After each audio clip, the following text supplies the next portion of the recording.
Bab 3817. Pikiran Yundi. Erikin awalnya ingin membunuh beberapa orang secara langsung, tetapi Yundi memiliki benda penyelamat khusus dan sudah melarikan diri terlebih dahulu. Erikin tidak repot-repot mengejar mereka dan membuang waktu. Tidak ada artinya membunuh keempat orang ini lagi. Terima kasih, teman seiman, karena telah menyelamatkan nyawa kami. Ayo pergi dari sini. Pada saat ini, keempat pria itu benar-benar ketakutan dan tidak berani mengatakan omong kosong, menutupi tubuh mereka dengan kesakitan dan melarikan diri. Erikin berbalik dan melirik 7 pria dengan tanda darah. Meskipun mereka hanya saling memandang dengan mata dingin, ke-7 orang itu langsung ketakutan dan mati rasa. Mereka berbalik dan melarikan diri pada saat yang sama. Tampaknya mereka takut Erikin akan mengulurkan tangannya lagi dan menghancurkan mereka. Secara khusus, 6 orang yang tersisa memarahi 18 generasi leluhur pria dengan tanda darah itu.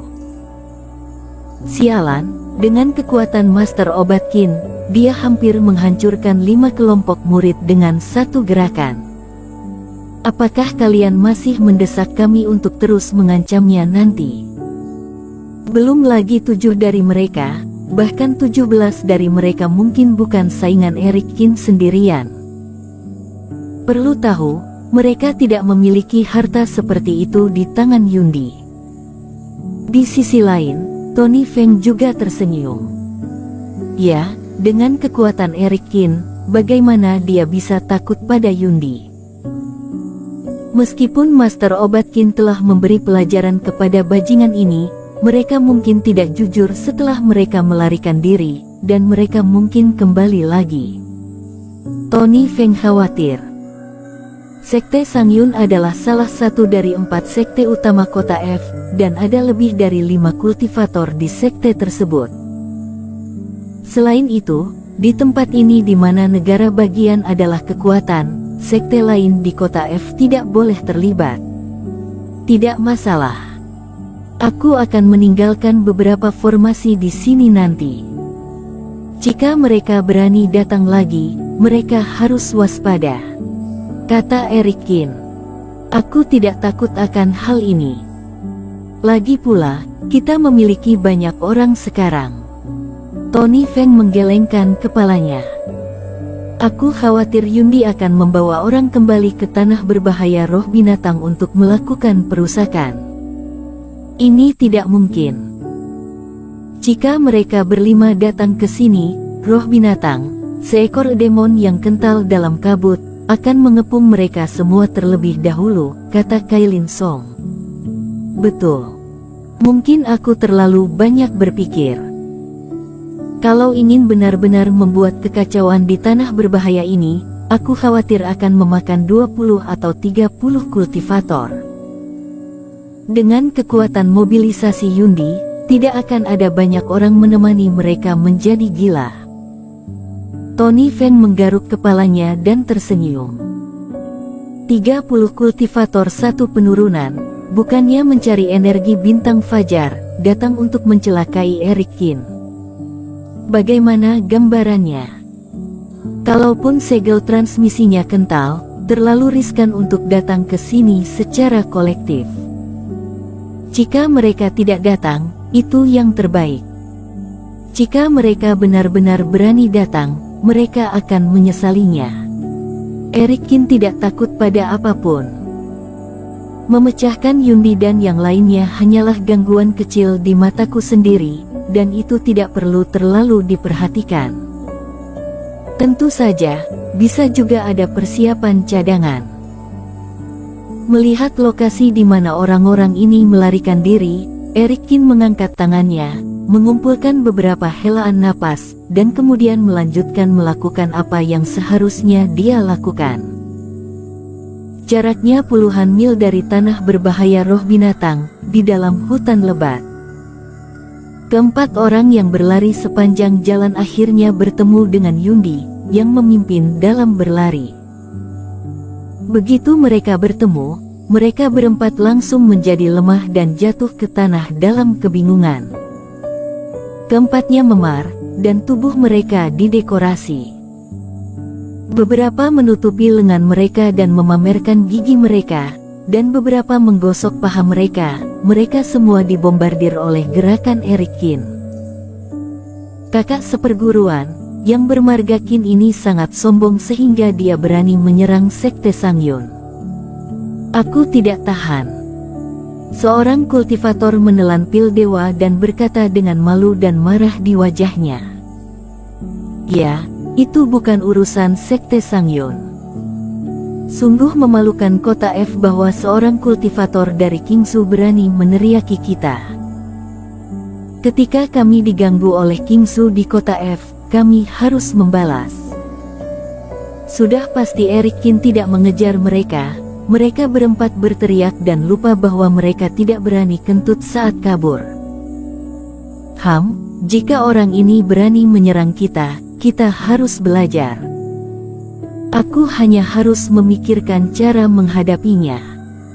Yundi dalam kondisi baik karena perlindungan Slip Giok. Tapi karena pakai Slip Giok juga mukanya jadi murung dan mau meneteskan air.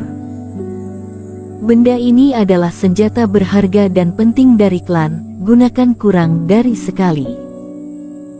Jika ayahnya bukan ketua sekte, harta ini mungkin tidak akan jatuh ke tangannya sendiri.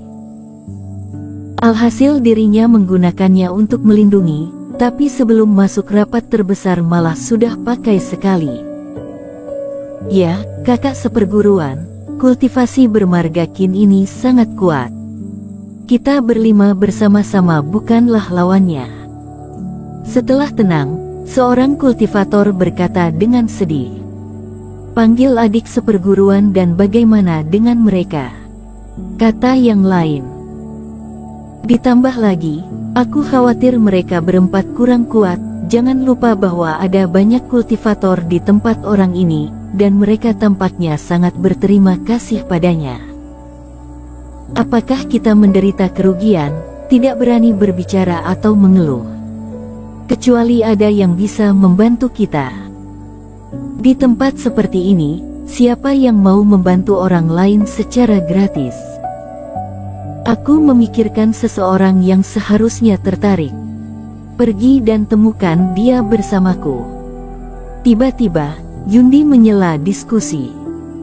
Matanya menyipit, dan ada gelombang cahaya di dalamnya. Eric Kin mempermalukan dirinya sendiri, dipukul hingga jatuh, dan kehilangan kesempatan untuk menggunakan senjata berharga. Aku, Yundi, harus membalas dendam ini. Di tengah hutan-hutan pagi kabut ada di mana-mana. Alasan mengapa tempat ini dinamai kabut pagi oleh kultivator daratan Jiushu adalah karena selain langit kelabu, selalu seperti pagi sebelum fajar, yaitu semakin jauh pergi ke tengah hutan, semakin pekat kabutnya. Ini adalah area inti dari seluruh hutan. Area di sini tidak besar, hanya sekitar 100 mil. Di kedua sisi tempat ini juga terdapat puncak-puncak yang menjulang tinggi. Hanya di sisi timur dan barat terdapat dua pintu masuk dan keluar lembah yang relatif mudah untuk dilalui. Oleh karena itu jika kultivator datang dan pergi ke sini, mereka akan umumnya masuk dan keluar dari kedua sisi ini. Tidak tahu apakah itu terjadi karena alasan kebangsaan ini, atau apakah itu niat Master Mulia Galaksi pada tahun-tahun itu. Pada saat ini, di suatu tempat di lembah, berdiri sosok beberapa kultivator.